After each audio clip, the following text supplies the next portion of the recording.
ਚਲੋ ਕੱਲ ਅਸੀਂ ਡਿਸਕਸ ਕਰ ਰਹੇ ਸੀ that executing Python ਅਸੀਂ Python ਨੂੰ ਕਿਸ ਵੇ ਨਾਲ ਐਗਜ਼ੀਕਿਊਟ ਕਰ ਸਕਦੇ ਹਾਂ ਔਰ ਇੱਕ ਇੰਟਰੈਕਟਿਵ ਮੈਥਡ ਅਸੀਂ ਕੱਲ Python ਦੀ ਐਗਜ਼ੀਕਿਊਸ਼ਨ ਦਾ ਡਿਸਕਸ ਕੀਤਾ ਸੀ that how in interactive mode ਅਸੀਂ Python ਦੀ ਕਮਾਂਡਸ ਜਾਂ ਸਕ੍ਰਿਪਟਸ ਨੂੰ ਅਸੀਂ ਰਨ ਕਰ ਸਕਦੇ ਐਂਡ ਅੱਜ ਅਸੀਂ ਕੀ ਕਰਨਾ ਹੈ ਜੋ ਦੂਸਰਾ ਮੈਥਡ ਹੈ for running Python that is through this command line ਇੱਕ ਕਮਾਂਡ ਲਾਈਨ ਦੇ ਥਰੂ ਵੀ Python ਦੀ ਐਗਜ਼ੀਕਿਊਸ਼ਨ ਹੁੰਦੀ ਹੈ ਅਸੀਂ ਇੱਕ ਕਮਾਂਡ ਲਾਈਨ ਦਾ ਮੈਥਡ ਫਾਲੋ ਅਪ ਕਰਨਾ ਹੈ ਐਂਡ ਥਰਡ ਵਨ ਜਿਹੜਾ ਕਿ ਮੋਸਟ ਵਾਈਡਲੀ ਯੂਜ਼ ਮੈਥਡ ਸਭ ਤੋਂ ਜ਼ਿਆਦਾ ਜਿਹੜਾ ਮੈਥਡ ਯੂਜ਼ ਹੁੰਦਾ ਹੈ Python ਦੇ ਪ੍ਰੋਗਰਾਮ ਨੂੰ ਐਗਜ਼ੀਕਿਊਟ ਕਰਨ ਲਈ ਉਹ ਹੁੰਦਾ using integrated development environment IDE ਇਹ ਅੱਜ ਅਸੀਂ ਦੋ ਮੈਥਡਸ ਡਿਸਕਸ ਕਰਾਂਗੇ and along with this one ਅਸੀਂ ਕੀ ਕਰਨਾ ਹੈ along with this ਅਸੀਂ ਕੁਝ Python ਦੇ ਪ੍ਰੋਗਰਾਮਸ ਨੂੰ ਵੀ ਪ੍ਰੋਸੈਸ ਕਰਕੇ ਦੇਖਾਂਗੇ so coming to our second method ਜਿਹੜਾ ਸੀ ਜਿਸ ਵੇ ਨਾਲ ਅਸੀਂ Python ਨੂੰ ਐਗਜ਼ੀਕਿਊਟ ਕਰ ਸਕਦੇ ਕਮਾਂਡ ਲਾਈਨ ਦਾ ਮਤਲਬ ਹੈ ਅਗਰ ਅਸੀਂ ਪ੍ਰੋਗਰਾਮ ਲਿਖਿਆ ਹੋਇਆ ਹੈ ਮੈਂ ਜਿਸ ਤਰ੍ਹਾਂ ਕੱਲ ਕੋਈ ਪ੍ਰੋਗਰਾਮ ਬਣਾਇਆ ਸੀ ਮੈਂ ਉਸ ਪ੍ਰੋਗਰਾਮ ਦਾ ਨਾਮ ਲਿਖਿਆ ਸੀ ਫਸਟ ਔਰ ਜਦੋਂ ਵੀ ਕੋਈ Python ਦਾ ਪ੍ਰੋਗਰਾਮ ਬਣੇਗਾ .py ਐਕਸਟੈਂਸ਼ਨ ਆਟੋਮੈਟਿਕਲੀ ਉਸ ਪ੍ਰੋਗਰਾਮ ਦੇ ਵਿੱਚ ਲੱਗੇਗੀ ਮੈਂ ਕਮਾਂਡ ਪ੍ਰੌਂਪਟ ਤੇ ਜਾ ਕੇ ਲੁੱਕ ਐਟ ਦਿਸ ਵਨ ਮੈਂ ਕਮਾਂਡ ਪ੍ਰੌਂਪਟ ਤੇ ਜਾਣਾ ਹੈ ਕਮਾਂਡ ਲਿਖੋਗੇ ਟਾਈਪ ਕਰੋਗੇ ਤੁਸੀਂ ਕਮਾਂਡ ਪ੍ਰੌਂਪਟ ਤੇ ਚਲੇ ਜਾਓਗੇ ਠੀਕ ਹੈ ਔਰ ਉਸ ਤੋਂ ਬਾਅਦ ਸੇਮ ਤੁਹਾਨੂੰ Python ਦੇ ਆਪਣੇ ਜਿਹੜਾ ਵੀ ਪਾਥ ਹੈ ਜਿਹੜਾ ਵੀ ਰੂਟ ਹੈ ਤੁਹਾਨੂੰ Python ਦਾ ਰੂਟ ਫਾਲੋ ਕਰਨਾ ਹੀ ਪੈਣਾ ਹੈ ਲਾਈਕਵਾਈਜ਼ ਐਪ ਡਾਟਾ ਜੋ ਮੇਰੇ ਕੰਪਿਊਟਰ 'ਚ ਮੈਂ ਆਪਣੇ ਕੰਪਿਊਟਰ ਦੇ ਹਿਸਾਬ ਨਾਲ ਕਰ ਰਿਹਾ ਜੋ ਤੁਹਾਡੇ ਸਿਸਟਮ 'ਚ ਹੋਊਗਾ ਤੁਸੀਂ ਆਪਣੇ ਸਿਸਟਮ ਦੇ ਹਿਸਾਬ ਨਾਲ ਦੇਖਣਾ ਹੈ ਵੀ ਤੁਹਾਡੇ ਸਿਸਟਮ ਦੇ ਵਿੱਚ ਕੀ ਹੈਗਾ ਕਿਸ ਹਿਸਾਬ ਨਾਲ ਤੁਸੀਂ ਉਸ ਚੀਜ਼ ਨੂੰ ਫਾਲੋ ਅਪ ਕਰਨਾ ਠੀਕ ਹੈ ਜੀ ਮੈਂ ਆਪਣੇ ਕੰਪਿਊਟਰ ਦੇ ਹਿਸਾਬ ਨਾਲ ਡਾਇਰੈਕਟਰੀ ਦੇ ਕੇ ਜਿਸ ਡਾਇਰੈਕਟਰੀ ਦੇ ਵਿੱਚ Python ਲੋਡਡ ਹੈ ਮੈਂ ਉਸ ਡਾਇਰੈਕਟਰੀ ਦੇ ਵਿੱਚ ਕਨਵਰਟ ਉਸ ਡਾਇਰੈਕਟਰੀ ਦੇ ਵਿੱਚ ਚੇਂਜ ਕਰ ਰਿਹਾ ਹਾਂ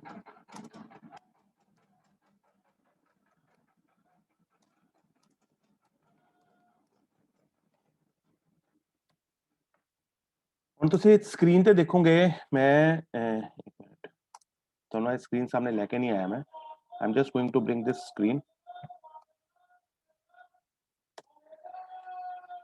ਮੈਂ ਇਸੇ ਸਕਰੀਨ ਨੂੰ ਦੁਬਾਰਾ ਤੁਹਾਨੂੰ ਸ਼ੇਅਰ ਕਰਨ ਲੱਗਾ ਇਸ ਪਾਰਟਿਕੂਲਰ ਸਕਰੀਨ ਨੂੰ ਇਸ ਸਕਰੀਨ ਦੇ ਵਿੱਚ ਤੁਸੀਂ ਇੱਕ ਚੀਜ਼ ਦੇਖੋਗੇ that ਜੋ ਡਾਇਰੈਕਟਰੀ ਕੱਲ ਮੈਂ ਫਾਲੋ ਅਪ ਕੀਤੀ ਸੀ ਸੇਮ ਡਾਇਰੈਕਟਰੀ ਮੈਂ ਇਹਦੇ ਵਿੱਚ ਵੀ ਫਾਲੋ ਅਪ ਕਰ ਰਿਹਾ ਲੁੱਕ ਐਟ ਦਿਸ ਵਨ ਇਹ ਤੁਹਾਨੂੰ ਬਲੈਕ ਕਲਰ ਦੀ ਸਕਰੀਨ ਦਿਖ ਰਹੀ ਹੈ C/users/admin/appdata/local/programs/python/python39 ਇਹ ਜੋ ਡਾਇਰੈਕਟਰੀ ਬਣੀ ਹੋਈ ਹੈ ਮੈਂ ਅਗੇਨ ਤੁਹਾਨੂੰ ਇਹ ਕਹਿ ਰਿਹਾ ਜਦੋਂ ਤੁਸੀਂ ਆਪਣੇ ਕੰਪਿਊਟਰ ਦੇ ਵਿੱਚ Python ਇੰਸਟਾਲ ਕਰੋਗੇ ਤੁਸੀਂ ਉਸ ਕੰਪਿਊਟਰ ਦੇ ਵਿੱਚ ਉਹ ਦੇਖ ਸਕਦੇ ਹੋ that ਤੁਹਾਡੀ Python ਕਿਸ ਡਾਇਰੈਕਟਰੀ ਜਾਂ ਕਿਸ ਪਾਥ ਦੇ ਵਿੱਚ ਇੰਸਟਾਲ ਹੋਈ ਹੈ ਓਕੇ ਹੁਣ ਮੈਂ ਕੀ ਕਰਨਾ ਮੈਂ ਦੇਖਦਾ ਮੇਰੀ python.py ਮੈਂ ਇੱਕ ਕਮਾਂਡ ਲਿਖੀ ਹੈ dir stands for directory *.py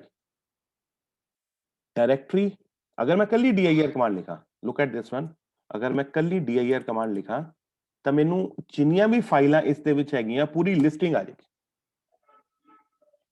dir stands for directory first.py file available ਹੈ till now ਇਸ ਪਾਰਟਿਕੂਲਰ ਫੋਲਡਰ ਦੇ ਵਿੱਚ ਮੇਰੇ ਕੋ ਇੱਕੋ ਹੀ py ਫਾਈਲ ਅਵੇਲੇਬਲ ਹੈ that is first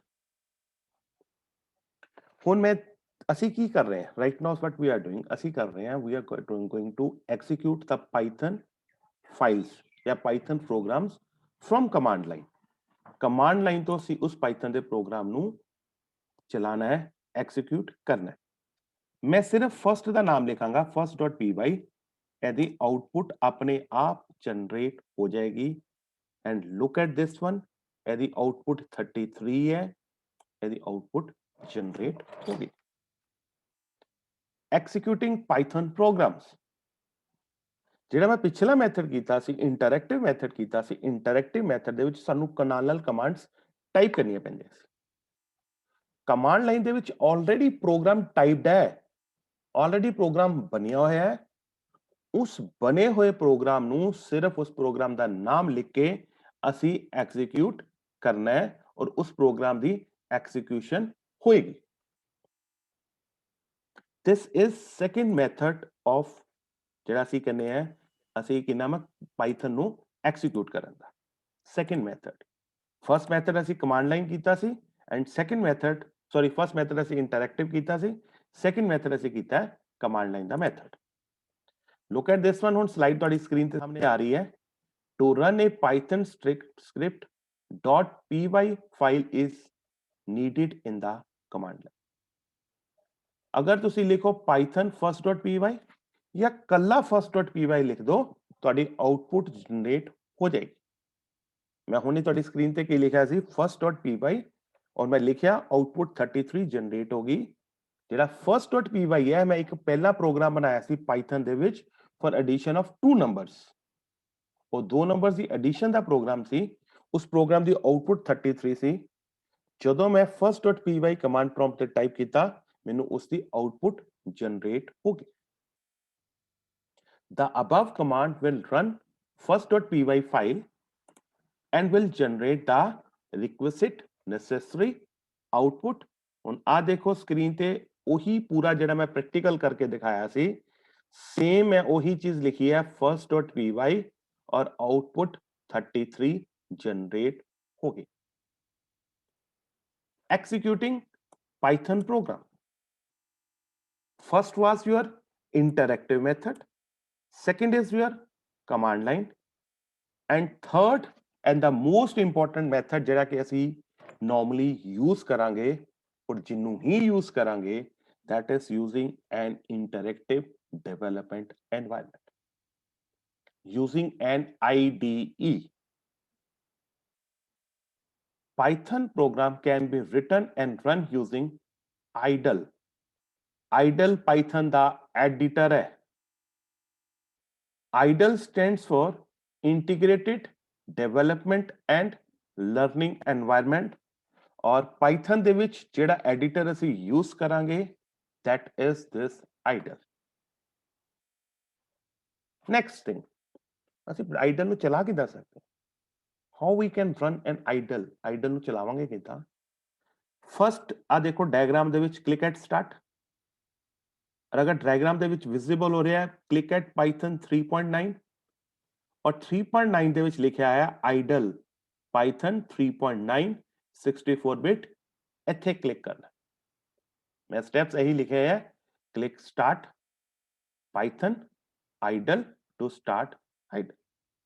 ਸਭ ਤੋਂ ਪਹਿਲਾਂ ਅਸੀਂ ਸਟਾਰਟ ਤੇ ਕਲਿਕ ਕਰਾਂਗੇ, ਦੈਨ ਅਸੀਂ ਪਾਈਥਨ ਤੇ ਕਲਿਕ ਕਰਾਂਗੇ ਐਂਡ ਦੈਨ ਆਈਡਲ ਤੇ ਕਲਿਕ ਕਰਾਂਗੇ।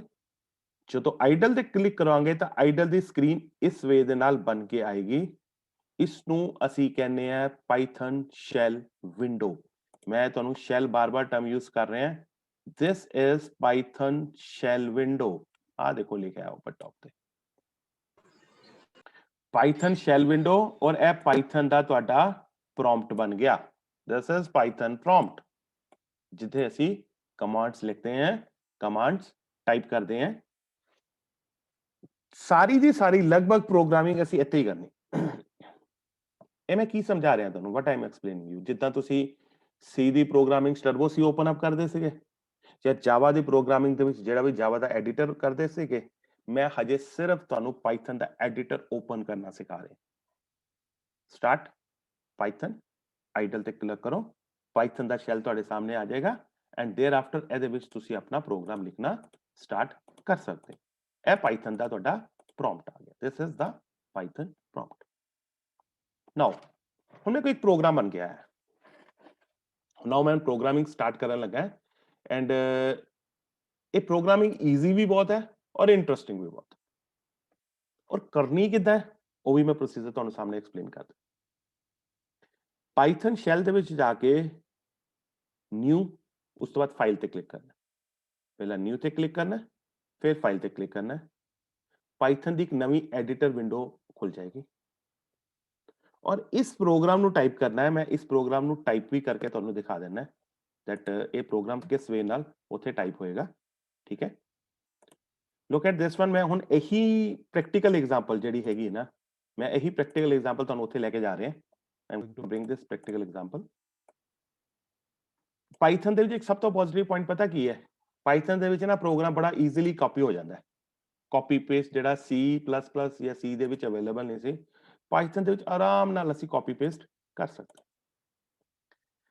Look at this one. ਮੈਂ ਹੁਣ ਸ਼ੇਅਰ ਕਰ ਰਿਹਾ ਤੁਹਾਡੇ ਨਾਲ ਜਿਹੜੀ ਇਹ ਸਕਰੀਨ ਹੈ, ਸ਼ੈਲ ਸਕਰੀਨ ਨਹੀਂ ਸ਼ੇਅਰ ਕਰ ਰਿਹਾ ਮੈਂ, ਐਕਚੁਅਲ ਜਿਹੜੀ ਸਕਰੀਨ ਹੈ ਜਿੱਥੇ ਮੈਂ ਪ੍ਰੋਗਰਾਮ ਲਿਖਣਾ। Look at this screen. White screen ਤੁਹਾਡੀ ਸਕਰੀਨ ਸਾਹਮਣੇ ਆ ਰਹੀ ਹੈ ਡਿਸਪਲੇ ਦੇ ਵਿੱਚ। ਦਿਸ ਪ੍ਰੋਗਰਾਮ ਐਡਸ 2 ਨੰਬਰਸ। ਇਹ ਪ੍ਰੋਗਰਾਮ 2 ਨੰਬਰਸ ਨੂੰ ਐਡ ਕਰਦਾ। ਪਹਿਲਾ ਨੰਬਰ ਹੈ, ਆਪਾਂ ਫਲੋਟਿੰਗ ਲੈਣਾ ਫਲੋਟਿੰਗ ਲੈ ਲਓ, ਨੋਰਮਲ ਲੈਣਾ ਨੋਰਮਲ ਲੈ ਲਓ। ਪਹਿਲਾ ਨੰਬਰ 45.75, second number is 83.33।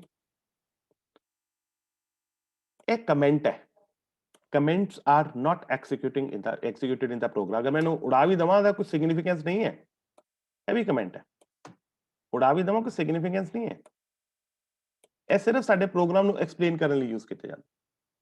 ਆ ਛੋਟਾ ਜਿਹਾ 4 ਲਾਈਨ ਦਾ ਪ੍ਰੋਗਰਾਮ ਹੈ। x is equal to 45.75, y is equal to this one, sum is equal to float x। ਚਲੋ ਛੱਡੋ ਇਹਨੂੰ ਵੀ ਛੱਡੋ, ਮੈਂ ਹੋਰ ਸਿੰਪਲ ਕਰ ਦਿੰਦਾ ਇਹਨੂੰ ਪ੍ਰੋਗਰਾਮ।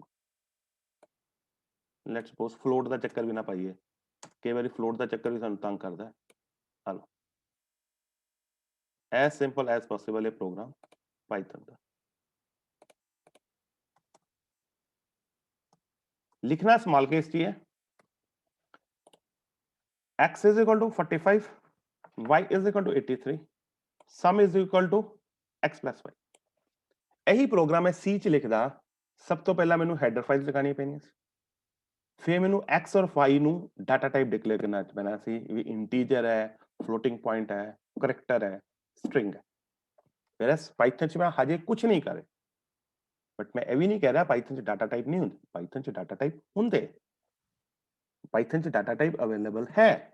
ਤੁਸੀਂ ਡਾਟਾ ਸਟਰਕਚਰ ਵੀ ਪੜਿਆ ਹੈ, ਪਾਈਥਨ ਦੇ ਵਿੱਚ ਵੀ ਡਾਟਾ ਸਟਰਕਚਰ ਅਵੇਲੇਬਲ ਹੈ, ਲੇਕਿਨ ਰਾਈਟ ਨਾਓ ਅਸੀਂ ਜਿਹੜਾ ਵੀ ਪ੍ਰੋਗਰਾਮ ਕਰ ਰਹੇ ਹਾਂ ਉਸ ਵਿੱਚ ਬਹੁਤ ਕੰਪਲੈਕਸਿਟੀ ਨਹੀਂ ਲੈ ਕੇ ਆ ਰਹੇ। Sum is equal to x plus y, print single quotes the sum is single quote close comma sum। ਇਹ ਤੁਹਾਡਾ ਪ੍ਰੋਗਰਾਮ ਛੋਟਾ ਜਿਹਾ ਪ੍ਰੋਗਰਾਮ ਬਣ ਗਿਆ। ਅਗਰ ਇਸ ਮੈਂ ਪ੍ਰੋਗਰਾਮ ਨੂੰ ਰਨ ਕਰਾਂ, ਇਹਨੇ ਲਿਖਿਆ ਸੋਰਸ ਫਾइल मस्ट बी सेव्ड। मैं इस प्रोग्राम का नाम लिख देना है सम। sum.py फाइल क्रिएट हो गई और आ सामने जिद्दां ही मैं प्रोग्राम ਨੂੰ ਐਗਜ਼ੀਕਿਊਟ ਕੀਤਾ, you look at the output. ਮੈਂ ਤੁਹਾਨੂੰ ਆਊਟਪੁੱਟ ਫਾਈਲ ਤੁਹਾਡੇ ਨਾਲ ਸ਼ੇਅਰ ਕਰਦਾ। ਆਊਟਪੁੱਟ ਫਾਈਲ ਸਕਰੀਨ ਤੇ ਬਣ ਕੇ ਆ ਗਈ ਹੈ। ਮੈਨੂੰ ਲੱਗ ਰਿਹਾ ਤੁਹਾਨੂੰ ਸ਼ਾਇਦ ਆ ਫਾਈਲ ਦਿਖ ਨਹੀਂ ਰਹੀ ਹੋਏਗੀ। ਜਸਟ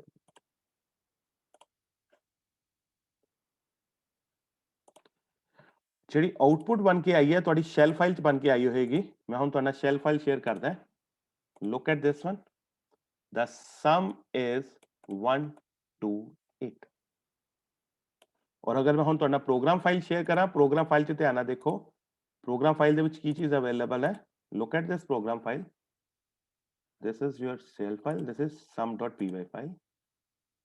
sum.py file 45 ਤੇ 83 ਇਹਦਾ ਸਮ ਆਏਗਾ 128। ਇਹੀ ਤੁਹਾਡਾ ਸਮ ਜਨਰੇਟ ਹੋਇਆ। Look at the program. ਅਗਰ ਇਸ ਪ੍ਰੋਗਰਾਮ ਨੂੰ ਧਿਆਨ ਨਾਲ ਦੇਖੋ, 2 ਨੰਬਰ ਲਏ, x ਲਿਆ y ਲਿਆ, ਨਾ ਮੈਂ x ਦਾ ਡਾਟਾ ਟਾਈਪ ਸਪੈਸੀਫਾਈ ਕੀਤਾ, ਨਾ ਮੈਂ y ਦਾ ਕੀਤਾ, ਨਾ ਮੈਂ ਹੈਡਰ ਫਾਈਲ ਲਾਈ, ਨਾ ਮੈਂ ਕੋਈ ਬ੍ਰੈਕਟ ਸਟਾਰਟ ਕੀਤੀ, ਨਾ ਮੈਂ ਕੋਈ ਮੇਨ ਫੰਕਸ਼ਨ ਲਗਾਇਆ, ਨਾ ਮੈਂ ਕੋਈ ਬ੍ਰੈਕਟ ਕਲੋਜ਼ ਕੀਤੀ। ਸਿੱਧਾ ਸਿੱਧਾ 4 ਲਾਈਨਾਂ ਲਿਖੀਆਂ ਔਰ ਮੈਨੂੰ ਇੱਕ ਸਮ ਦਾ ਸਿੰਪਲ ਜਿਹਾ ਪ੍ਰੋਗਰਾਮ ਬਣ ਕੇ ਆ ਗਿਆ। This is what A Python is. Python ਚ ਬਹੁਤ ਜ਼ਿਆਦਾ ਪ੍ਰੋਗਰਾਮਿੰਗ ਚ ਕੰਪਲੈਕਸਿਟੀ ਨਹੀਂ ਹੈ। ਐਂਡ ਇਹੀ ਪ੍ਰੋਗਰਾਮ ਮੈਂ ਤੁਹਾਡਾ ਜਿਹੜਾ ਇਸ ਸਲਾਈਡ ਦੇ ਵਿੱਚ ਇਹੀ ਚੀਜ਼ ਮੈਂ ਐਕਸਪਲੇਨ ਕੀਤੀ ਹੋਈ ਹੈ।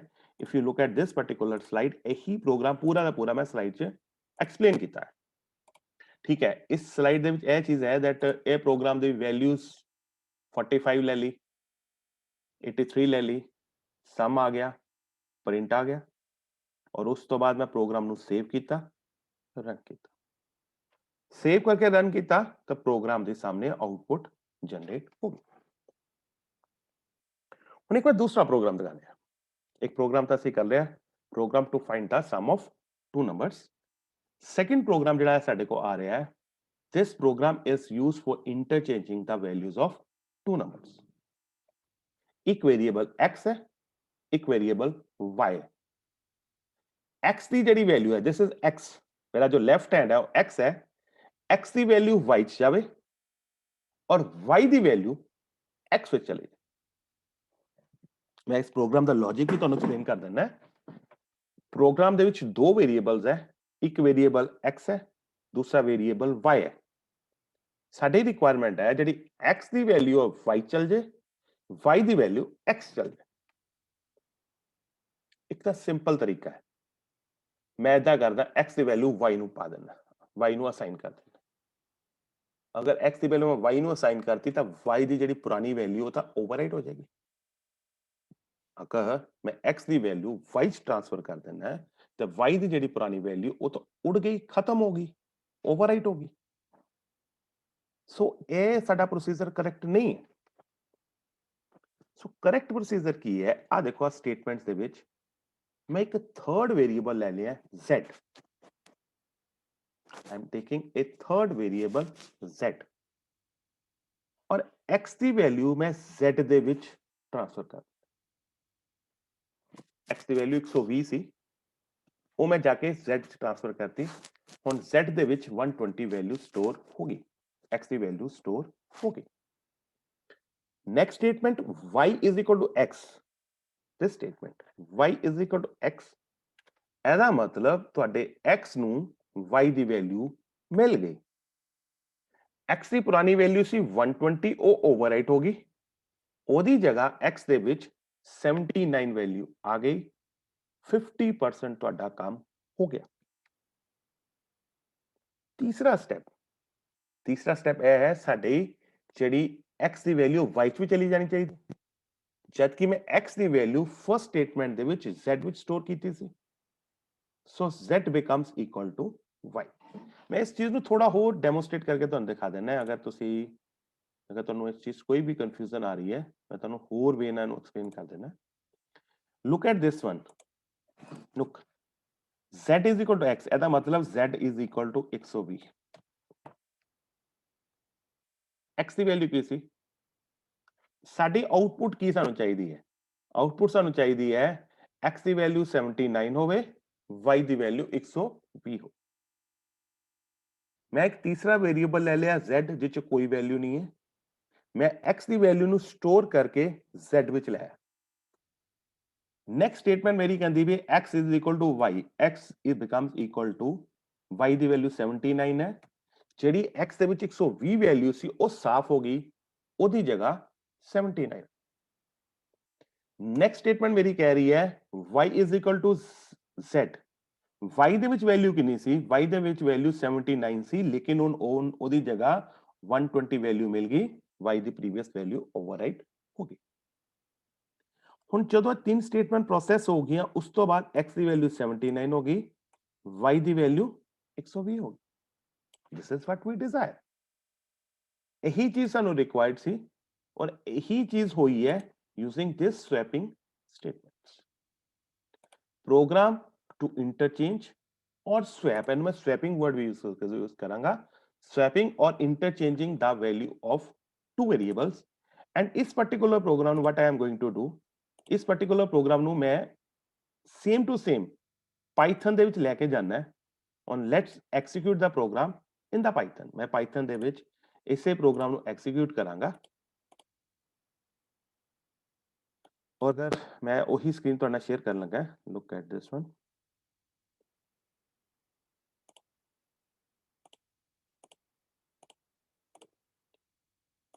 जिस मैं कोडिंग स्क्रीन जी है मैं सामने थोड़े नाल शेयर कर रहा। लुक हुण कोडिंग स्क्रीन थोड़े सामने आ गई। इस प्रोग्राम नु मैं सेव करदा है स्वैप के नाम तो ही, SWAP .py फाइल अपने आप एक्सटेंशन लगेगी, swap.py। Program interchanges the values of two variables, two numbers, x value y value same जो स्टेटमेंट्स है मैं ਉਹੀ स्टेटमेंट्स ਐਦਾਂ ਦੀਆਂ ਐਦਾਂ ਹੀ ਲਿਖਦੀ प्रोग्राम सेव होके ਹੁਣ ਰਨ ਹੋਏਗਾ अगर इस प्रोग्राम ਨੂੰ ਰਨ ਕਰੋਗੇ ਤਾਂ ਤੁਸੀਂ ਦੇਖਿਓ ਜਿਹੜੀ ਆਊਟਪੁੱਟ ਆਣੀ ਹੈ ਨਾ ਆਊਟਪੁੱਟ ਇਸ ਵਿੰਡੋ 'ਚ ਨਹੀਂ ਆਣੀ ਆਊਟਪੁੱਟ ਤੁਹਾਡੀ ਸ਼ੈਲ ਵਿੰਡੋ 'ਚ ਆਣੀ ਹੈ ਜਦੋਂ ਹੁਣ ਮੈਂ ਪ੍ਰੋਗਰਾਮ ਨੂੰ ਰਨ ਕਰੂੰਗਾ ਆਊਟਪੁੱਟ ਤੁਹਾਡੀ ਇਸ ਵਿੰਡੋ 'ਚ ਨਹੀਂ ਆਏਗੀ ਆਊਟਪੁੱਟ ਤੁਹਾਡੀ ਸ਼ੈਲ ਵਿੰਡੋ 'ਚ ਆਏਗੀ मैं इस तो बाद चेंज करके ਤੁਹਾਨੂੰ ਸ਼ੈਲ ਵਿੰਡੋ ਦਿਖਾਉਂਗਾ नाउ लुक एट इस मैं चीज ਨੂੰ शेयर करके स्टॉप करके मैं ਤੁਹਾਡਾ ਸ਼ੈਲ ਵਿੰਡੋ ਸ਼ੇਅਰ ਕਰ ਰਿਹਾ look at this shell window the value of x is 79 the value of y is 120 ਇਸ ਸਵੈਪਿੰਗ ਦੇ ਪ੍ਰੋਗਰਾਮ ਨੂੰ ਐਕਸੀਕਿਊਟ ਕਰਦੇ ਆ ਤਾਂ ਦੋਨਾਂ ਵੇਰੀਏਬਲਸ ਦੀ ਵੈਲਿਊ ਆਪਸ ਦੇ ਵਿੱਚ ਇੰਟਰਚੇਂਜ ਹੁੰਦੀ ਹੈ that is why ਅਸੀਂ ਇਸ ਪ੍ਰੋਗਰਾਮ ਨੂੰ ਕਹਿੰਦੇ ਆ ਸਵੈਪਿੰਗ ਔਰ ਇੰਟਰਚੇਂਜਿੰਗ ਦਾ ਵੈਲਿਊ ਆਫ टू वेरिएबल्स इसे करके इस प्रोग्राम का नाम रखा गया interchanging the value of two variables जिथों एक वेरिएबल की वैल्यू दूसरे वेरिएबल दे विच ट्रांसफर होती नाउ एक मैं होर प्रोग्राम कर रहा और इस प्रोग्राम ਨੂੰ मैं एक सिंपल वे ਨਾਲ भी प्रोसेस करांगा और इस प्रोग्राम ਨੂੰ मैं एक थोड़े और डिफरेंट वे ਨਾਲ भी प्रोसेस करांगा write a program to find the area of a triangle ਕਿਸੇ ਵੀ ट्रायंगल ਦਾ ਏਰੀਆ ਫਾਈਂਡ ਆਊਟ ਕਰਨਾ ट्रायंगल ਦੇ ਵਿੱਚ ਤਿੰਨ ਸਾਈਡਸ ਹੁੰਦੀਆਂ ਤਿੰਨ ਸਾਈਡਸ ਹੁੰਦੀਆਂ ਅਸੀਂ ਉਹਨਾਂ ਤਿੰਨ ਸਾਈਡਸ ਨੂੰ ਕਹਿ ਦਿੰਨੇ ਆ A B and C ਤੁਸੀਂ X Y Z ਵੀ ਲੈ ਸਕਦੇ ਹੋ ਇਹ ਜਿਹੜੇ A B C D X Y Z ਹੈ ਇਹ ਤੁਹਾਡੀਆਂ ਆਪਣੀਆਂ ਰਿਕੁਆਇਰਮੈਂਟਸ ਜਾਂ ਸਪੈਸੀਫਿਕੇਸ਼ਨਸ ਹੈ ਜੋ ਤੁਹਾਨੂੰ ਪਸੰਦ ਹੋਵੇ ਤੁਸੀਂ ਲੈ ਸਕਦੇ ਹੋ ट्रायंगल ਦਾ ਅਗਰ ਮੈਥਮੈਟਿਕਸ ਦੇ ਵਿੱਚ ਏਰੀਆ ਕੱਢਣਾ ਹੋਵੇ ਨਾ ਤਾਂ ਸਭ ਤੋਂ ਪਹਿਲਾਂ ਸਾਨੂੰ ਉਸ ਦਾ ਪੈਰਾਮੀਟਰ ਕੱਢਣਾ ਪੈਂਦਾ ਪੈਰੀਮੀਟਰ ਉਸ ਤੋਂ ਬਾਅਦ ਅਸੀਂ ਏਰੀਆ ਕੱਢਦੇ ਹਾਂ ਪੈਰੀਮੀਟਰ ਦਾ ਫਾਰਮੂਲਾ ਹੈ S is equal to A plus B plus C divided by 2 और ਜਦੋਂ ਤੁਹਾਨੂੰ ਇਹ ਮਿਲ ਗਿਆ ਇਹਦਾ ਪੈਰੀਮੀਟਰ ਮਿਲ ਗਿਆ ਤਾਂ ਏਰੀਆ ਨਿਕਲੇਗਾ area is equal to S into S minus A multiplied by S minus B multiplied by S minus C divided by 2 divided by 2 ਹੁੰਦਾ ਹੈ ਇਸ ਲਈ ਇਹਨੂੰ ਮਲਟੀਪਲਾਈਡ 0.5 ਨਾਲ ਕਰ ਲਿਆ ਇਹ ਫਾਰਮੂਲਾ ਹੈ ਮੈਥਮੈਟਿਕਸ ਦਾ ਇਹ ਮੈਂ ਕੰਪਿਊਟਰ 'ਚ ਕੁਝ ਨਹੀਂ ਬਣਾਇਆ ਹੋਇਆ ਕਿਉਂਕਿ ਕਿਸੇ ਵੀ ਪ੍ਰੋਗਰਾਮ ਨੂੰ ਅਗਰ ਐਕਸੀਕਿਊਟ ਕਰਨਾ ਤਾਂ ਤੁਹਾਨੂੰ ਉਸ ਚੀਜ਼ ਦਾ ਫਾਰਮੂਲਾ ਪਤਾ ਹੋਣਾ ਚਾਹੀਦਾ ਥੀਸ ਆਰ ਰੈਡੀਮੇਡ ਫਾਰਮੂਲਾਸ ਜਿਹੜੇ ਕਿ ਟ੍ਰਾਇੰਗਲ ਦੇ ਵਿੱਚ ਯੂਜ਼ ਕੀਤੇ ਜਾਂਦੇ ਆ ਕੋਈ ਵੀ ਟ੍ਰਾਇੰਗਲ ਦੀ ਗੱਲ ਕਰੋ ਅਗਰ ਮੈਂ ਕੋਈ ਵੀ ਟ੍ਰਾਇੰਗਲ ਤੁਹਾਡੇ ਅੱਗੇ ਡਰਾ ਕਰਾਂ let's say triangle the shape ਮੇਰੇ ਕੋਲ ਇੱਥੇ ਅਵੇਲੇਬਲ ਹੋਏਗੀ ਸ਼ਾਇਦ मैं वो पूरी की पूरी शेप ही तुम्हारे सामने ड्रा कर देना if at any triangle available इतने ट्रायंगल अवेलेबल नहीं है मेरे को but I will draw the shape of a triangle तो मैं रफली ड्रा करके दिखा देना आ ट्रायंगल है बहुत अच्छी फिगर नहीं बनी बट जो भी है फिर भी बन गई इस ट्रायंगल दे इस साइड ਨੂੰ मैं A कह देना है इस ਨੂੰ B कह देना है इस ਨੂੰ C कह देना A ਦੀ ਕੋਈ ਵੈਲਿਊ ਹੈ B ਦੀ ਵੈਲਿਊ ਹੈ C ਦੀ ਵੈਲਿਊ पहला पैरीमीटर करना और मैथमेटिक्स का सिंपल फॉर्मूला है A plus B plus C divided by 2 पर जो S निकल गया इस S ਨੂੰ ਅਸੀਂ ਕਿੱਥੇ ਯੂਜ਼ ਕਰਨਾ ਹੈ ਏਰੀਆ ਦੇ ਵਿੱਚ ਯੂਜ਼ ਕਰਨਾ ਹੈ S into S minus A into S minus B into S minus C divided by 2 ਉਹਦੀ ਜਗ੍ਹਾ ਅਸੀਂ ਮਲਟੀਪਲਾਈ ਕਰ ਲਿਆ 1.5 ਦੇ ਨਾਲ ਜੋ ਮਤਲਬ ਇੱਕ ਪਾਰਟਿਕੂਲਰ ਫਾਰਮੂਲਾ ਹੈ ਦਿਸ ਇਜ਼ ਅ ਫਾਰਮੂਲਾ ਜਿਹੜਾ ਅਸੀਂ ਇਸ ਨੂੰ ਯੂਜ਼ ਕਰਦੇ ਪਏ ਇਹਦੇ ਵਿੱਚ ਯੂਜ਼ ਕਰ ਰਹੇ नहीं this is not I am sorry ਇਹ ਗਲਤ ਚੀਜ਼ ਮੈਂ ਤੁਹਾਨੂੰ ਐਕਸਪਲੇਨ ਕਰ ਗਿਆ this is raise to the power this is ਨॉट divided ਇਹ ਬੇਸਿਕਲੀ ਅੰਡਰ ਰੂਟ ਹੈ ਇਹ ਅੰਡਰ ਰੂਟ ਹੈ ਆਇਆ formula s into s minus a into s minus b into s minus c a to the power है raise to the power x the power 0.5 ਇਹਦਾ ਮਤਲਬ ਹੈ ਇਹ ਇਹਦਾ ਅੰਡਰ ਰੂਟ ਆਏਗਾ ਇਹ ਅੰਡਰ ਰੂਟ ਕਰਕੇ into 0.5 ਕੀਤਾ ਹੈ raise to the power मैं फिर ਤੁਹਾਨੂੰ ਚੀਜ਼ ਕਲੀਅਰ ਕਰਦਾ area of the triangle is s into s minus a into s minus b into s minus c under root और अंडर रूट ਨੂੰ ਕਲੀਅਰ ਕਰਨ ਲਈ ਅੰਡਰ रूट ਨਾ ਲਿਖਣ ਲਈ ਰੇਜ਼ ਟੂ ਦੀ ਪਾਵਰ 0.5 ਕੀਤਾ ਹੈ 1/2 ਉਹਦੇ ਸਾਹਮਣੇ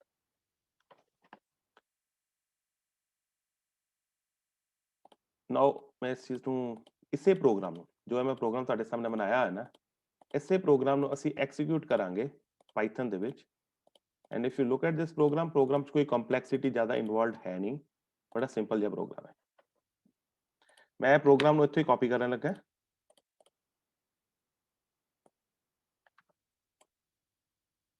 और now I'm going to bring this program to Python.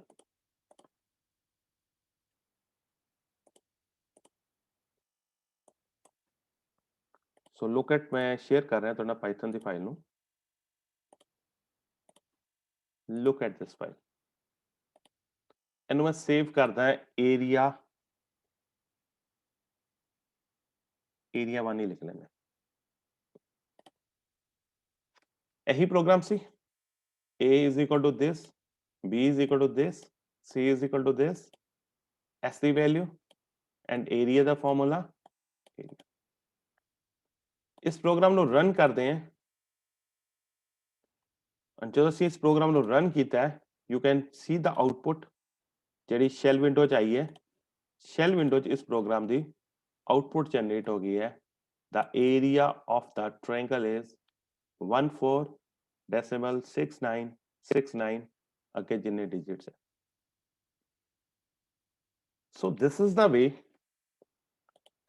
to find the area of a triangle ਲੇਕਿਨ ਇਹ ਸਾਰੇ ਚੀਜ਼ਾਂ ਅਸੀਂ ਕਰ ਤਾਂ ਲਈਆਂ ਲੇਕਿਨ ਇੱਕ ਥੋੜੀ ਜਿਹੀ ਮੈਨੂੰ ਇਸ ਚੀਜ਼ 'ਚ ਲਿਮਿਟੇਸ਼ਨ ਅਜੇ ਦਿਖਦੀ ਪਈ ਹੈ ਉਹ ਲਿਮਿਟੇਸ਼ਨ ਕੀ ਹੈ that ਅਸੀਂ ਟਿਲ ਨਾਓ ਜਿੰਨੇ ਵੀ ਅਸੀਂ ਪੁਆਇੰਟਸ ਕੀਤੇ ਹੈ ਨਾ ਟਿਲ ਨਾਓ ਜਿੰਨੇ ਵੀ ਅਸੀਂ ਪ੍ਰੋਗਰਾਮਸ ਕੀਤੇ ਨਾ ਉਹਨਾਂ ਪ੍ਰੋਗਰਾਮ 'ਚ ਨਾ ਅਸੀਂ ਵੈਲਿਊ ਆਪਣੇ ਆਪ ਲਿਖਦੇ ਪਏ ਚਾਹੇ ਤੁਸੀਂ ਪ੍ਰੀਵੀਅਸ ਪ੍ਰੋਗਰਾਮ ਦੇਖ ਲਓ x ਦੀ ਵੈਲਿਊ ਦਿੱਤੀ ਹੈ y ਦੀ ਵੈਲਿਊ ਦਿੱਤੀ ਹੈ ਇਹਦੇ 'ਚ x y ਦੀ ਵੈਲਿਊ ਦਿੱਤੀ ਹੋਈ ਹੈ ਤਿੰਨੋਂ ਪ੍ਰੋਗਰਾਮ ਜਿਹੜੇ ਅਸੀਂ ਕੀਤੇ ਹੈ ਇਹਨਾਂ ਦੇ ਵਿੱਚ ਜਿਹੜੀ ਇਨੀਸ਼ੀਅਲ ਵੈਲਿਊਜ਼ ਹੈ ਨਾ ਅਸੀਂ ਆਪ ਹੀ ਲਿਖੀ ਜਾਂਦੇ ਪਏ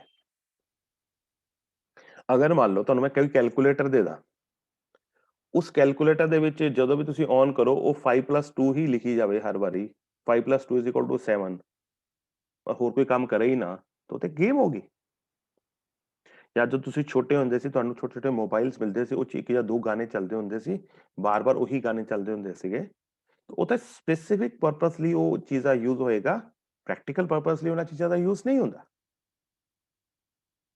ਔਰ ਅਗਰ ਅਸੀਂ ਇਸ ਕਾਈਂਡ ਦੇ ਹੀ ਪ੍ਰੋਗਰਾਮ ਬਣਾਈ ਜਾਵਾਂਗੇ ਤਾਂ ਸਾਨੂੰ ਪ੍ਰੋਗਰਾਮ 'ਚ ਹੀ ਇਨਪੁਟ ਹਰ ਵਾਰੀ ਦੇਣੀ ਪਏਗੀ ਜਦਕਿ ਜਿਹੜਾ ਨਾਰਮਲ ਯੂਜ਼ਰ ਹੈ ਮੈਂ ਤੁਹਾਨੂੰ ਹੁਣ ਤੁਸੀਂ ਬੈਂਕਾਂ 'ਚ ਜਾਂਦੇ ਹੋ ਬੈਂਕਾਂ 'ਚ ਏਟੀਐਮ ਯੂਜ਼ ਕਰਦੇ ਹੋ ਅਗਰ ਉਹ ਪੂਰੀ ਦੁਨੀਆ 'ਚ ਇੱਕੋ ਹੀ ਏਟੀਐਮ ਕਾਰਡ ਨੂੰ ਯੂਜ਼ ਕਰਦਾ ਹੋਵੇ ਉਹਦਾ ਹੀ ਪਾਸਵਰਡ ਪਤਾ ਹੋਵੇ ਤਾਂ ਉਹਦਾ ਉਹਨੂੰ ਕੀ ਨਾਮ ਹੈ ਪਿਨ ਪਤਾ ਹੋਵੇ ਹੋਰ ਕਿਸੇ ਲਈ ਯੂਜ਼ ਨਾ ਹੋਵੇ ਤਾਂ ਉਸ ਏਟੀਐਮ ਦਾ ਕੋਈ ਫਾਇਦਾ ਨਹੀਂ ਸੋ ਇਹ ਜਿਹੜੇ ਪ੍ਰੋਗਰਾਮਸ ਬਣੇ ਹੈ ਇਹ ਸਾਰੇ ਪ੍ਰੋਗਰਾਮਸ ਬਣੇ ਕਿਸੇ ਸਪੈਸੀਫਿਕ ਪਰਪਸ ਲਈ ਯੂਜ਼ਰ ਦੀ ਇਹਦੇ 'ਚ ਬਹੁਤ ਜ਼ਿਆਦਾ ਰੋਲ ਨਹੀਂ ਹੈ ਸੋ ਯੂਜ਼ਰ ਦਾ ਰੋਲ ਲਿਆਉਣ ਲਈ ਨਾ ਮੈਂ ਇਸੇ ਪ੍ਰੋਗਰਾਮ ਨੂੰ ਜਿਹੜਾ ਤੁਹਾਡਾ ਏਰੀਆ ਆਫ ਅ ਟ੍ਰਾਇੰਗਲ ਦਾ ਪ੍ਰੋਗਰਾਮ ਹੈ ਇਸ ਨੂੰ ਥੋੜਾ ਮੋਡੀਫਾਈ ਕਰ ਰਹੇ ਹਾਂ ਮੋਡੀਫਾਈ ਇਹ ਕਰ ਰਹੇ ਹਾਂ that ਇਹਦੇ ਵਿੱਚ ਯੂਜ਼ਰ ਆਪਣੀ ਇਨਪੁਟ ਦੇਗਾ ਜਦੋਂ ਇਹ ਪ੍ਰੋਗਰਾਮ ਚੱਲੇਗਾ ਐਕਸੀਕਿਊਟ ਹੋਏਗਾ ਆਉਟਪੁੱਟ ਅਬਟੇਨ ਹੋਏਗੀ ਇਹ ਤੁਹਾਨੂੰ ਪੁੱਛੇਗਾ a ਦੀ ਵੈਲਿਊ ਕੀ ਹੈ ਤੁਸੀਂ ਟਾਈਪ ਕਰੋਗੇ b ਦੀ ਵੈਲਿਊ ਕੀ ਹੈ ਤੁਸੀਂ ਟਾਈਪ ਕਰੋਗੇ c ਦੀ ਵੈਲਿਊ ਕੀ ਹੈ ਟਾਈਪ ਕਰੋਗੇ ਤਾਂ ਤੁਹਾਨੂੰ ਉਸ ਦੇ ਅਕੋਰਡਿੰਗਲੀ ਆਉਟਪੁੱਟ ਜਨਰੇਟ ਹੋਏਗੀ ਜਿਹੜੇ ਪ੍ਰੀਵੀਅਸ ਪ੍ਰੋਗਰਾਮ ਸੀਗੇ ਨਾ ਉਹ ਤਾਂ ਮਤਲਬ ਅਗਰ ਇਹ 45 + 83 ਹੈ 128 ਇਹੀ ਜਨਰੇਟ ਕਰ ਰਿਹਾ ਅਗਰ ਮੈਂ 12 + 16 ਕਰਨਾ ਹੋਵੇ ਉਹ ਨਹੀਂ ਕਰੇਗਾ ਕਿਉਂਕਿ ਪ੍ਰੋਗਰਾਮ ਸਪੈਸੀਫਿਕ ਹੈ ਲੇਕਿਨ ਜਦੋਂ ਵੀ ਪ੍ਰੋਗਰਾਮਿੰਗ ਕਰਨੀ ਹੈ ਨਾ ਤੁਸੀਂ ਅੱਗੇ ਵੀ ਪ੍ਰੋਗਰਾਮਿੰਗ ਕੀਤੀ ਹੈ and again I am telling you ਕਦੀ ਵੀ ਸਪੈਸੀਫਿਕ ਪ੍ਰੋਗਰਾਮ ਨਹੀਂ ਬਣਾਣੇ always formulate general purpose programs ਜਿਸ ਪ੍ਰੋਗਰਾਮ ਦੇ ਵਿੱਚ ਯੂਜ਼ਰ ਕੋਈ ਆਪਣੇ ਵੱਲੋਂ ਇਨਪੁਟ ਦੇ ਕੈਲਕੂਲੇਟਰ ਦੇ ਵਿੱਚ ਮੈਂ ਲਿਖਾਂ 5 × 25 ਉਹ ਮੈਨੂੰ 125 ਵੈਲਿਊ ਕੈਲਕੂਲੇਟ ਕਰਕੇ ਦੇਵੇ ਜੇ ਉਹ ਇੱਕੋ ਹੀ ਕੰਮ ਕਰਦਾ ਪਿਆ ਇੱਕੋ ਹੀ ਆਪਣੇ ਆਪ ਕੋਈ ਵੈਲਿਊ ਉਹਨੇ ਸਟੋਰ ਕੀਤੀ ਹੈ ਉਹਦਾ ਹੀ ਮੈਨੂੰ ਆਨਸਰ ਦੇਈ ਜਾਵੇ ਤਾਂ ਮੇਰੇ ਲਈ ਉਸ ਕੈਲਕੂਲੇਟਰ ਦਾ ਕੋਈ ਰੋਲ ਨਹੀਂ ਹੈ ਸੋ ਇਹ ਜਿਹੜਾ ਪ੍ਰੋਗਰਾਮ ਹੈ ਇਸ ਪ੍ਰੋਗਰਾਮ ਦੇ ਵਿੱਚ write a program to find the area of a triangle with user input और user input कितना देनी है a is equal to input enter first site ਇਹਦੇ ਲਈ ਜਿਹੜੀ ਸਟੇਟਮੈਂਟ ਯੂਜ਼ ਹੁੰਦੀ ਪਾਈਥਨ ਚ that is input statement input input input A the value we B the value we C the value ਵੀ। ਹੁਣ ਤੁਸੀਂ ਕੁਐਸਚਨ ਤੁਸੀਂ ਇੱਥੇ ਇਹ ਪੁੱਟ ਕਰ ਸਕਦੇ ਹੋ ਸਰ ਵਾਈ ਫਲੋਟ, ਕਿਉਂਕਿ float includes integers as well as floating point numbers. ਜਿਹੜੇ ਡੈਸੀਮਲ ਨੰਬਰਸ ਹੁੰਦੇ ਨਾ, ਡੈਸੀਮਲ ਨੰਬਰਸ, ਮੈਂ ਹਜੇ ਫਲੋਟਿੰਗ ਦੀ ਗੱਲ ਨਹੀਂ ਕਰਦਾ ਕਿਉਂਕਿ ਫਲੋਟਿੰਗ ਤੁਸੀਂ ਥੋੜਾ ਕਨਫਿਊਜ਼ ਕਰ ਦੋਗੇ। ਮੰਨ ਲਓ ਵੈਲਿਊ ਹੈਗੀ 45.25, ਇਹ ਡੈਸੀਮਲ ਨੰਬਰ। ਅਗਰ ਅਸੀਂ ਆਊਟਪੁੱਟ ਨੂੰ ਡੈਸੀਮਲ ਹੀ ਕਹਿ ਦਈਏ, ਇੰਨੀ ਮੈਂ ਫਲੋਟ ਕਹਿਣਾ ਰਿਹਾ, ਜਿਹੜੇ ਡੈਸੀਮਲ ਨੰਬਰ ਹੁੰਦੇ ਉਹਨਾਂ ਨੂੰ ਹੀ ਫਲੋਟਿੰਗ ਨੰਬਰ ਕਹਿੰਦੇ ਆ। ਅਗਰ ਕੋਈ ਵੀ ਡੈਸੀਮਲ ਨੰਬਰ ਹੈ ਜਾਂ ਫਲੋਟਿੰਗ ਨੰਬਰ ਹੈ, ਮੈਂ ਇਨਪੁਟ ਨੂੰ ਕਹਿਤਾ ਫਲੋਟ, ਇਹਦੇ ਵਿੱਚ 45 ਵੀ ਆ ਸਕਦਾ ਹੈ, 45.25 ਵੀ ਆ ਸਕਦਾ। ਅਗਰ ਮੈਂ ਇਨਪੁਟ ਨੂੰ ਕਹਤਾ ਇੰਟੀਜਰ ਤਾਂ ਕੱਲਾ 45 ਆਣਾ ਹੈ, 45.25 ਨਹੀਂ ਆਣਾ। ਇਸ ਗੱਲ ਨੂੰ ਫਿਰ ਐਕਸਪਲੇਨ ਕਰਨਾ ਇੱਕ ਹੋਰ ਤਰੀਕੇ ਨਾਲ। ਤੁਸੀਂ ਸੀ ਦੀ ਪ੍ਰੋਗਰਾਮਿੰਗ ਚ ਵੀ ਕੀਤਾ ਹੋਊਗਾ, ਜਦੋਂ ਤੁਸੀਂ ਡਾਟਾ ਟਾਈਪ ਡਿਫਾਈਨ ਕਰਦੇ ਹੋ ਤੁਸੀਂ ਫਲੋਟ ਜ਼ਿਆਦਾ ਲਿਖਦੇ ਸੀ, ਤੁਸੀਂ ਜਿਹੜਾ ਇੰਟੀਜਰ ਜ਼ਿਆਦਾ ਘੱਟ, ਇੰਟੀਜਰ ਇੰਨਾ ਜ਼ਿਆਦਾ ਨਹੀਂ ਲਿਖਦੇ ਸੀ until unless you are very much sure। ਖਾਸ ਕਰ ਏਜ ਦੇ ਕੇਸ ਦੇ ਵਿੱਚ, ਏਜ ਦੇ ਕੇਸ ਦੇ ਵਿੱਚ ਏਜ ਡੈਸੀਮਲਸ ਨਹੀਂ ਹੋ ਸਕਦੀ, ਇਸ ਕਰਕੇ ਏਜ ਨੂੰ ਅਸੀਂ ਇੰਟੀਜਰ ਲੈ ਲੈਂਦੇ ਸੀ। ਬਾਕੀ ਜਿੰਨੇ ਵੀ ਡਾਟਾ ਟਾਈਪਸ ਲੈਂਦੇ ਸੀਗੇ ਨਾ, ਸਾਰੇ ਦੇ ਸਾਰੇ ਡਾਟਾ ਟਾਈਪਸ ਅਸੀਂ ਇੰਟੀਜਰ ਨਹੀਂ ਲੈਂਦੇ ਸੀ, ਅਸੀਂ ਡਿਪੈਂਡ ਕਰਦਾ ਸੀ ਡਿਪੈਂਡਿੰਗ ਅਪਨ ਆਰ ਰਿਕੁਆਇਰਮੈਂਟ। ਅਸੀਂ ਨਾਰਮਲੀ ਫਲੋਟ ਲੈਂਦੇ ਸੀ ਕਿਉਂਕਿ ਫਲੋਟ ਨੂੰ ਇਹਦੇ ਵਿੱਚ ਇੰਟੀਜਰ ਵੀ ਆ ਜਾਂਦੇ ਤੇ ਡੈਸੀਮਲ ਪੁਆਇੰਟ ਨੰਬਰਸ ਵੀ ਆ ਜਾਂਦੇ। ਇਸੇ ਕਰਕੇ ਇੱਥੇ A B C ਤਿੰਨਾਂ ਨੂੰ ਫਲੋਟ ਲਿਖਿਆ। ਔਰ ਸਟੇਟਮੈਂਟ ਜਿਹੜੀ ਯੂਜ਼ ਹੋਣੀ for accepting input, that is input. Input statement use ਹੋਏਗੀ, ਬਾਕੀ ਸਾਰਾ ਦਾ ਸਾਰਾ ਪ੍ਰੋਗਰਾਮ ਸੇਮ। ਨਾउ ਮੈਂ ਇਸੇ ਪ੍ਰੋਗਰਾਮ ਨੂੰ ਜੋ ਮੈਂ ਹੁਣੇ ਲਿਖਿਆ ਹੈ ਨਾ, ਇਸ ਪ੍ਰੋਗਰਾਮ ਨੂੰ I am going to use this program, इनको प्रोसेस करके देखते हैं।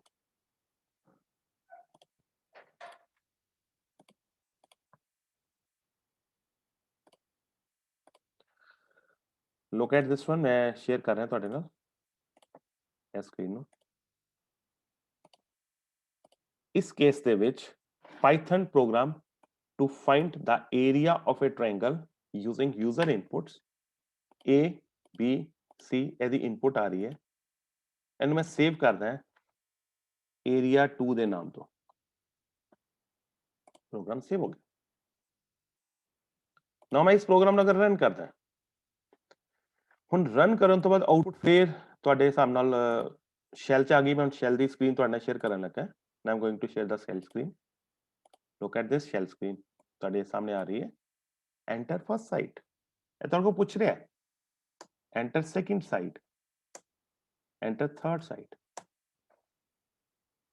It is executing the program, ਇਹ ਪ੍ਰੋਗਰਾਮ ਨੂੰ ਐਕਸੀਕਿਊਟ ਕਰ ਰਿਹਾ ਹੈ, ਲੇਕਿਨ ਤੁਹਾਡੇ ਕੋਲ ਇਨਪੁਟ ਲੈ ਰਿਹਾ ਹੈ। You being user entering the input, ਔਰ ਤੁਹਾਡੀ ਇਨਪੁਟ ਦੇ ਹਿਸਾਬ ਨਾਲ ਉਹ ਪ੍ਰੋਗਰਾਮ ਨੂੰ ਕੈਲਕੂਲੇਟ ਕਰਕੇ ਤੁਹਾਡੀ ਟ੍ਰਾਇੰਗਲ ਦਾ ਏਰੀਆ ਫਾਈਂਡ ਆਊਟ ਕਰ ਰਿਹਾ ਹੈ। This is the general program ਜਿਹੜਾ ਅਸੀਂ ਪਾਈਥਨ ਚ ਕਰ ਰਹੇ ਹਾਂ। ਔਰ ਪਾਈਥਨ ਦੇ ਵਿੱਚ ਅਸੀਂ ਜਨਰਲ ਪ੍ਰੋਗਰਾਮਸ ਹੀ ਕਰਨੇ ਆ, ਅਸੀਂ ਸਪੈਸੀਫਿਕ ਪ੍ਰੋਗਰਾਮ, ਸਪੈਸੀਫਿਕ ਵੈਲਿਊਜ਼ ਦੇ ਪ੍ਰੋਗਰਾਮ ਨਹੀਂ ਕਰਦੇ। ਸੋ ਅੱਜ ਅਸੀਂ ਕੀ ਕਵਰ ਕੀਤਾ? ਅੱਜ ਅਸੀਂ ਕਵਰ ਕੀਤਾ ਹਾਊ ਟੂ ਪ੍ਰੋਸੈਸ ਪਾਈਥਨ। ਔਰ ਪਾਈਥਨ ਨੂੰ ਪ੍ਰੋਸੈਸ ਕਰਨ ਤੋਂ ਬਾਅਦ ਅਸੀਂ ਪਾਈਥਨ ਦੇ ਵਿੱਚ ਕਿਸ ਵੇ ਨਾਲ ਪ੍ਰੋਗਰਾਮਸ ਬਣਾ ਸਕਦੇ ਹਾਂ, ਉਹਨਾਂ ਪ੍ਰੋਗਰਾਮਸ ਨੂੰ ਕਿਸ ਵੇ ਨਾਲ ਪ੍ਰੋਸੈਸ ਕਰ ਸਕਦੇ ਹਾਂ, ਔਰ ਉਹਨਾਂ ਦੀ ਆਊਟਪੁੱਟ ਸ਼ੈਲ ਵਿੰਡੋ ਦੇ ਵਿੱਚ ਕਿਸ ਵੇ ਨਾਲ ਦੇਖਾਂਗੇ। ਅੱਜ ਦੇ ਲੈਕਚਰ ਦੇ ਵਿੱਚ ਅਸੀਂ ਇਹੀ ਚੀਜ਼ ਡਿਸਕਸ ਕੀਤੀ। ਵਿਦ ਦਿਸ ਮੈਂ ਅੱਜ ਦਾ ਇੱਥੇ ਲੈਕਚਰ